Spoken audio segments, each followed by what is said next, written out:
అనగనగా ఒక రోజు ఒక ఉదయం పాఠశాలలో రాధా టీచర్ తన క్లాసులో పాఠం చెబుతూ అటు ఇటు తిరుగుతోంది. టీచర్ క్లాసులో పాఠం చెబుతున్న సమయంలో ముందు బెంచీలో ఉన్న అనూషను వెనక బెంచీలో ఉన్న సిరి తన పెన్నుతో పిలవడం ప్రారంభించింది. అదే పనిగా పెన్నుతో గుచ్చడంతో అనూష భయపడి వెనక్కు తిరిగి చూసింది. అదే సమయంలో వెనక్కి తిరిగిన అనూషను టీచర్ చూడడంతో ఏమిటి మాట్లాడుతున్నావు అంటూ అనూషను కోప్పడ్డారు. అనూష భయంతో టీచర్ నేను మాట్లాడలేదు అని చెప్పేలోపే టీచర్ తన చేతిలో ఉన్న బైండింగ్ పుస్తకంతో అనూష తల మీద గట్టిగా కొట్టడంతో అనూష ఏడుస్తూ కూర్చుంది. అనూష ఎంత చెప్పినా ఆ టీచర్ వినకుండా ఓర్పు లేని ఆ టీచర్ అనూషను బయటకు పంపించేస్తుంది. క్లాస్ మొత్తం నిశ్శబ్దమైపోతుంది. అనూష బయటకు వచ్చి కన్నీళ్లతో ప్రిన్సిపల్ గారి దగ్గరికి వెళ్ళి జరిగిందంతా చెబుతుంది.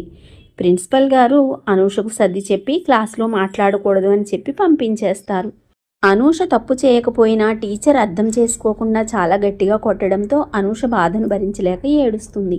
అనూష ఇంటికి వెళ్ళిన తర్వాత తన తల్లిదండ్రులతో జరిగిందంతా చెప్పగానే తల్లిదండ్రులు చాలా ఆవేదన చెంది పాఠశాలకు వచ్చి మా అమ్మాయి ఏ తప్పు చేయకుండా తల మీద కొట్టడం సరైందేనా అని ఆ టీచర్ను ప్రశ్నిస్తారు. క్లాస్లో పాఠం చెబుతుండగా మీ అమ్మాయి మాట్లాడింది, నేనేమీ తప్పు చేయలేదు అని ఆ టీచర్ చాలా అహంకారంగా మాట్లాడుతుంది. అనూష తల్లి కన్నీళ్లతో తల మీద కొట్టడం వల్ల ఏదైనా జరిగితే ఎవరు బాధ్యత తీసుకుంటారు? మీకు కారణం తెలుసుకోకుండా శిక్షించడం న్యాయమేనా అని అడుగుతుంది. టీచర్ మాత్రం చాలా అహంకారంగా మాట్లాడుతుంది.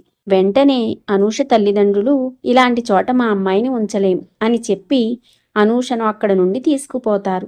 ఆ రోజు నుంచి అనూష ఆ పాఠశాలకు వెళ్ళదు. క్లాసులో ఆమె ఖాళీ బెంచిని చూసినప్పుడల్లా ఓర్పుతో ఆలోచించి ఉంటే ఈ పరిస్థితి వచ్చేదా అని రాధా టీచర్ గుండెల్లో ఒక ప్రశ్న మెదులుతూ ఉండేది. ఓర్పు లేని తీర్పు జీవితాలను గాయపరుస్తుంది. శిక్ష ఇవ్వడానికి ముందు కారణం ఏమిటో తెలుసుకోవాలి. అది టీచర్ యొక్క ముఖ్యమైన మొదటి కర్తవ్యం కూడాను. ఓర్పు, సహనము, హుందాతనము, పర్యవేక్షణ మొదలైనవి టీచర్కు ఉండే ముఖ్యమైన ఆభరణాలలో కొన్ని. ఇలాంటి మరిన్ని మంచి వీడియోల కోసం subscribe the channel, like the video. Thank you.